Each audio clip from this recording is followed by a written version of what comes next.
प्यारे बच्चों, आज हम फिर से शुरू करने जा रहे हैं आपकी पाठ्य पुस्तक कृतिका। पार्ट 1 पूरा हो चुका है। इसमें आज हम शुरू करेंगे पार्ट 2। देखिए बच्चों, पार्ट 2 है मेरा सबसे प्यारा ओलंपिक पदक। पदक का मतलब जो मेडल होता है।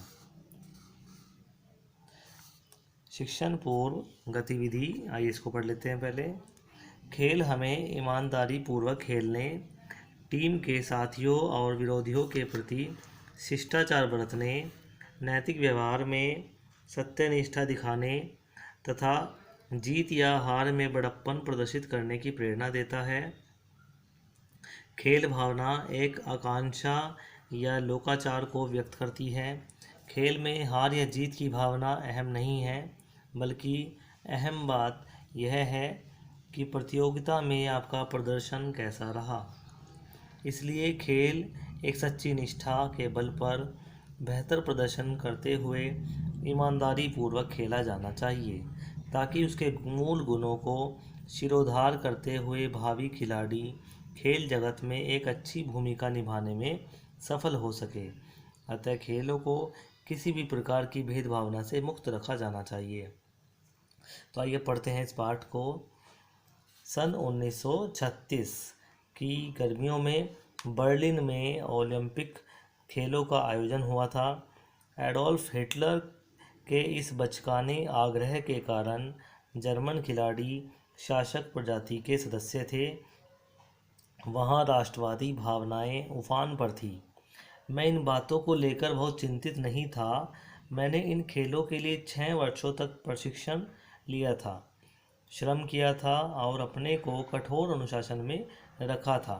मैं जब जहाज़ पर सवार होकर बर्लिन ओलंपिक के लिए जा रहा था, तब मन में यही विचार था कि मैं 1-2 स्वर्ण पदक जीतकर स्वदेश लौटूं। विशेषकर मेरा इरादा लंबी कूद में जीतने का था। साल भर पहले इसी कूद में मैंने 26 फुट 8.5 इंच का नया विश्व कीर्तिमान बनाया था। हर किसी को मुझसे आशा थी कि मैं इस ओलंपिक प्रतिस्पर्धा में अवश्य ही विजयी होऊंगा। प्रतिस्पर्धा बोलते हैं कंपटीशन को। किंतु वहां पहुंचते ही मैं चकित रह गया। जब लंबी कूद के ट्रायल का अवसर आया, तो एक लंबे से लड़के को अभ्यास के दौरान ही 26 फुट की कूद लगाते देख मुझे अचंभा हुआ। अचंभा क्यों हुआ? क्योंकि इसने जो रिकॉर्ड बनाया था वो 26 फुट 8.5 इंच का बनाया था। और यहाँ पर तो सिर्फ एक ट्रायल चल रहा था। ट्रायल में ही ट्रायल में ही जब एक लड़का 26 फुट की कूद लगा गया, तो उसे अचंभा हुआ। वह एक जर्मन खिलाड़ी था, लूज लॉन्ग। उसका नाम क्या था? Loose long. मुझे पता चला कि हिटलर ने उसको सबकी नज़रों से बचा कर रखा था, इस उम्मीद से कि वह प्रतियोगिता जीत लेगा। मुझे लगा कि यदि लूज लॉन्ग यह प्रतिस्पर्धा जीत गया, तो इससे नाजियों के आर्य श्रेष्ठता के सिद्धांत को बल ही मिलेगा। मैं अंततोगत्वा एक निग्रो हूँ और हिटलर के तौर तरीकों को पसंद नहीं करता हूँ। अतएव मैंने निश्चय किया कि उसको और उसके शासक प्रजाति को वास्तव में दिखा ही दूँ कि कौन श्रेष्ठ है और कौन नहीं। आइए आगे पढ़ते हैं अगले पेज पर। गुस्से में खिलाड़ी हमेशा गलती करता रहेगा। हर प्रशिक्षक की यही सीख होती है। मैं इसका कोई अपवाद नहीं था।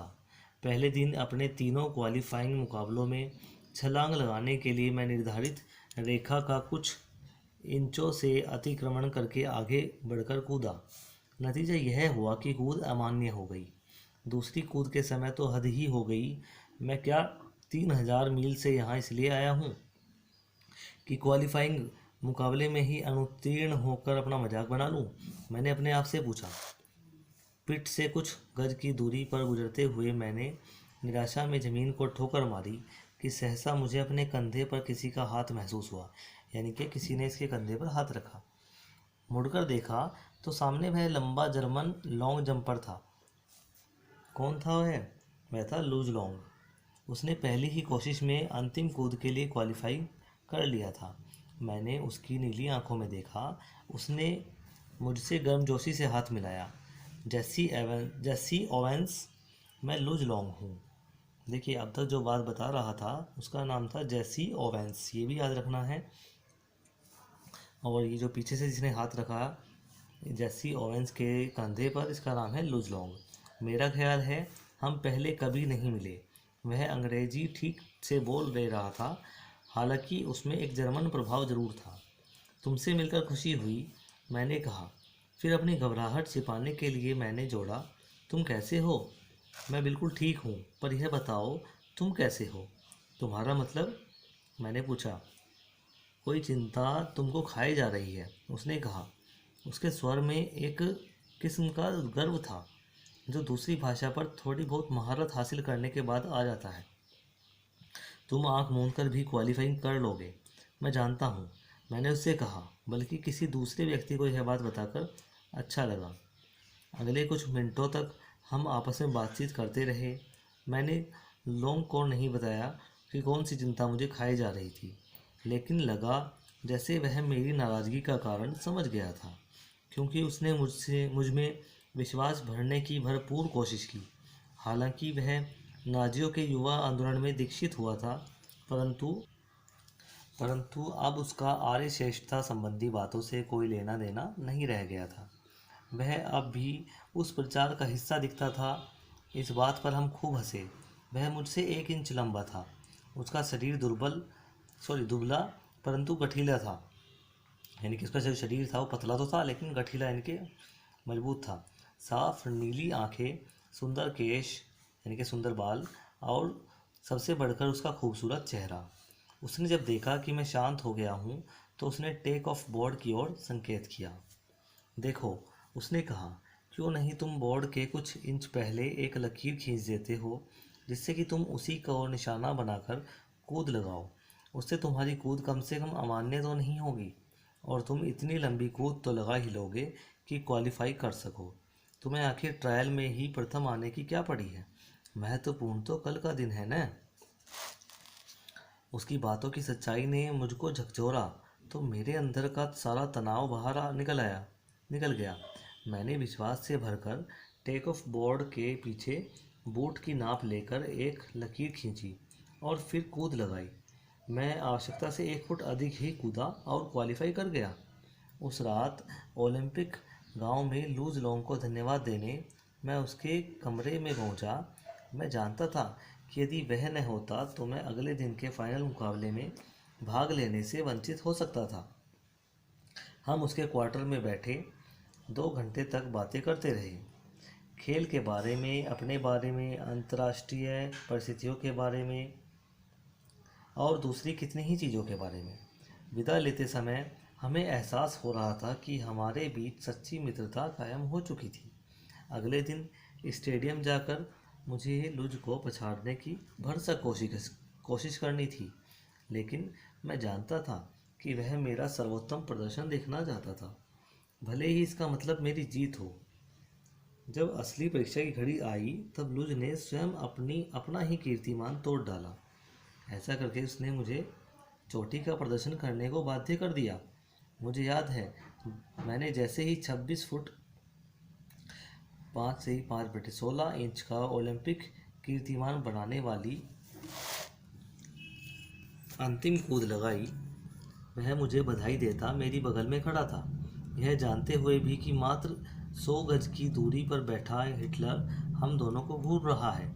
लूज ने मुझसे पूरे जोश से हाथ मिलाया। यह कोई टूटे हुए दिल की फीकी मुस्कान वाली हाथों की पकड़ नहीं थी। उस क्षण लुज की प्रगाढ़ सोने जैसी खरी मित्रता के प्रति जो कुछ अनुभव कर रहा था, उसके आगे चाहे तो कोई मेरे सारे स्वर्ण पदक गला डालता, मुझे उसकी कोई परवाह नहीं होती। आधुनिक ओलंपिक खेलों के संस्थापक पियरे डी कूबर्टिन ने कहा था, ओलंपिक खेलों में जीत उतनी महत्वपूर्ण नहीं हो जितनी महत्वपूर्ण इन खेलों में भागीदारी है। जीवन में असली चीज़ विजयी होना नहीं, वरन कुशलतापूर्वक संघर्ष करना है। मैंने तब महसूस किया कि लुज जैसे उन आदर्शों का सार रूप था जो कूबर्टिन ने कुबर्टीन के मन मस्तिष्क में रहे होंगे। देखिए जो पाठ हमने आपको पढ़ाया है। अब प्यारे बच्चों, आपके लिए कार्य है, इस पाठ में जगह जगह पर कुछ प्रश्न दिए गए हैं जो कि पाठ के बराबर में दिए गए हैं। इनको पढ़ना है और पढ़कर इनके उत्तर आपको एक पेज पर लिखने हैं, प्रश्न उत्तर की तरह से। जैसे पहला प्रश्न है, खिलाड़ी जब जहाज पर सवार होकर बर्लिन ओलंपिक के लिए जा रहा था तो उसके मन में क्या विचार था। तो देखो, इसके मन में जो विचार है वो इसके सामने वाले पैराग्राफ में आपको मिल जाएगा आराम से। ये आपको ध्यान रखना है कि कहाँ होगा, ये आपको पढ़ना है। इसमें किसने किसे सबकी नज़रों से बचा कर रखा, यह भी आपको मिल जाएगा इसके अंदर। देखिए इसका उत्तर है कि हिटलर ने उसको सबकी नज़रों से बचा कर रखा था। लेकिन यहाँ पे उसको की जगह आपके वो उसका नाम लिखना है लुजलोंग। हिटलर ने लुजलोंग को सबकी नज़रों से बचा कर रखा था। ये इसका उत्तर इस तरह से आपको लिखना है। फिर है अगला प्रश्न, देखिए, नीली आँखों का खिलाड़ी कहाँ का निवासी था। तो आपको इसको पढ़ना है। इसमें देखना है कि वो जो लुजलोंग था वो कहाँ का निवासी था, इसमें पाठ में बताया गया था। इसके बाद अगला प्रश्न है, लेखक ने विश्वास से भरकर क्या किया। इसका प्रश्न भी आपको पाठ के अंदर मिलेगा। लेखक का सर्वोत्तम प्रदर्शन कौन देखना चाहता था। और अंतिम प्रश्न है, आधुनिक ओलंपिक खेलों के संस्थापक का क्या नाम था। ये आपको सभी प्रश्नों के उत्तर के देने हैं। ध्यान से। धन्यवाद।